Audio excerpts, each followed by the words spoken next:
Right, I'm sitting here with the Osmo Pocket, and arrived today is the selfie stick for it.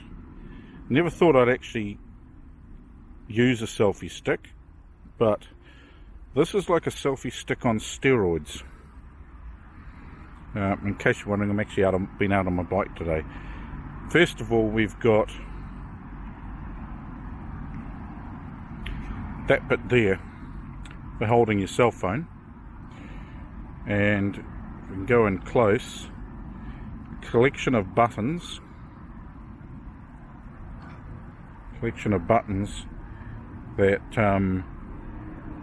do all sorts of things. Obviously there's the record button, control button, there's a joystick. There's a couple of buttons on the side that one flicks between two modes when you hold it down. I can't see me using that at this stage, but apparently it could be useful, but I don't know.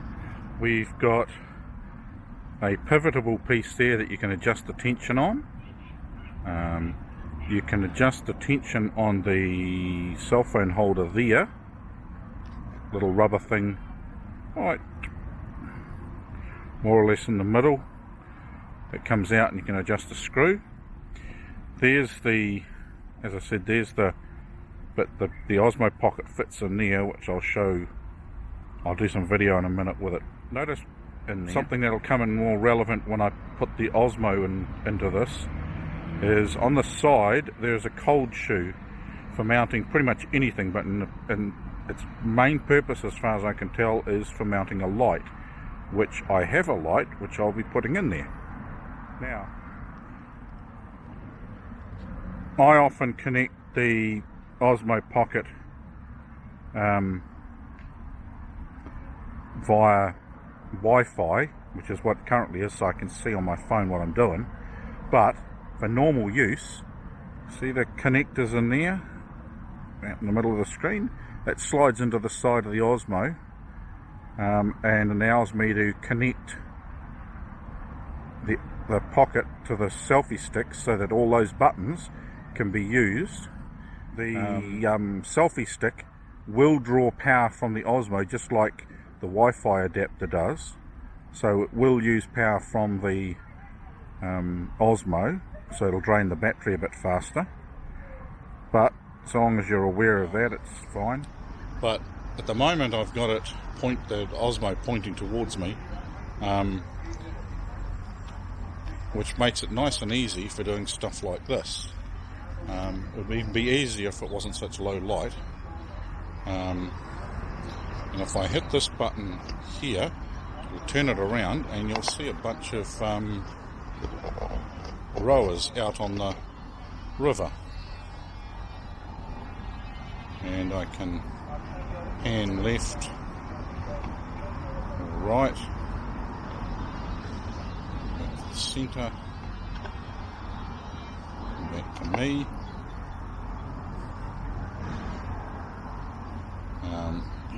And it does a pretty good job of remembering it's supposed to follow me when it comes back to me. Probably just saw the light on the side just out of curiosity. That's the light I'm using. So this does it's holding it like this with the cell phone on here and the Osmo out of it. It's actually not too heavy. It's not as heavy as I thought it would have been.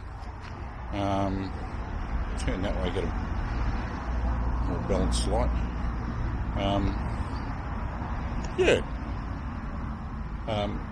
I would recommend it if you're going to get the Osmo Pocket. I would recommend getting this selfie stick because it has some distinct advantages. I'm using it just to film myself, which is probably how most people will probably use it, but it also has a couple of other advantages in the fact that when I change modes, I can change modes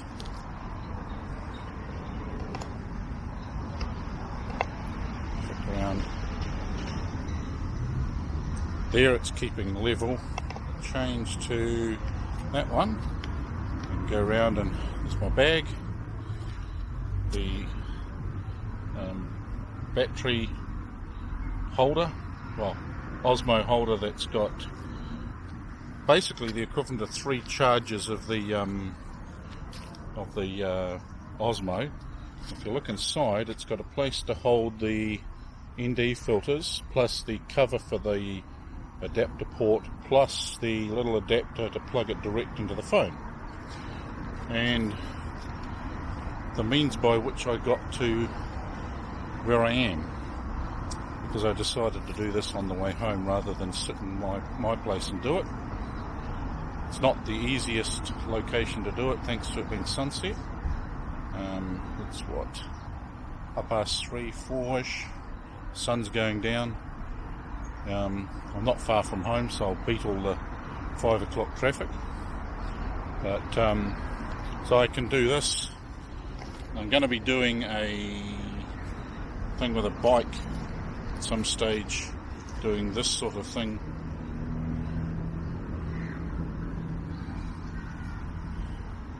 Air horn controller, or air horn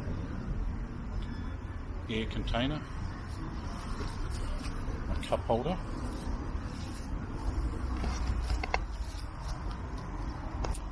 So all in all, I would say this selfie stick's quite good. It extends out to almost a metre. I think it's about 900mm, 800mm, something like that. So it's pretty good from that point of view. And being able to hold it like this in one hand while I got a light in the other, which normally I wouldn't, but being able to control the orientation, the direction the camera is pointing, and the stop, start, record, and all the other bits and pieces with one hand. The other thing I didn't show in the previous video is it's got a standard tripod thread on the bottom, so I can actually screw this thing to a tripod. In fact, in my bag's a little tiny mini tripod, the sort of tripod you'd sit on a table but has no height adjustment. Well, I can screw this to it, and I've got some height adjustment for if I'm interviewing someone. But if I was to put it onto an ordinary tripod, this is light enough that I'm pretty sure I can use it like a boom and actually extend the selfie stick out, angle the tripod head, and actually get out over the top of something if I needed to.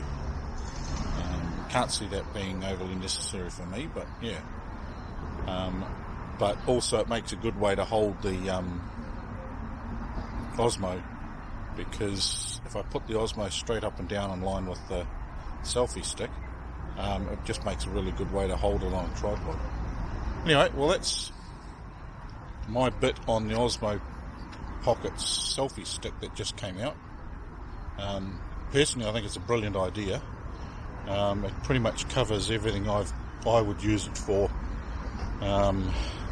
It would be nice to be able to have an audio jack on here so that I can plug in audio into here, an audio cable into here, and have that feed straight into the Osmo. That would be a nice bonus. But I can always plug the audio straight into the Osmo if I need a microphone. I haven't tested, but in theory, because the Wi-Fi's got a Wi-Fi adapter's got a USB-C out, I should be able to plug the audio adapter into the Wi-Fi adapter, and it should pass it through. I haven't tested that yet, but that will be done when I get home. But yeah, that's the Osmo Pocket selfie stick. Well worth the expenditure, and I can't remember what I paid for it, but it wasn't too much.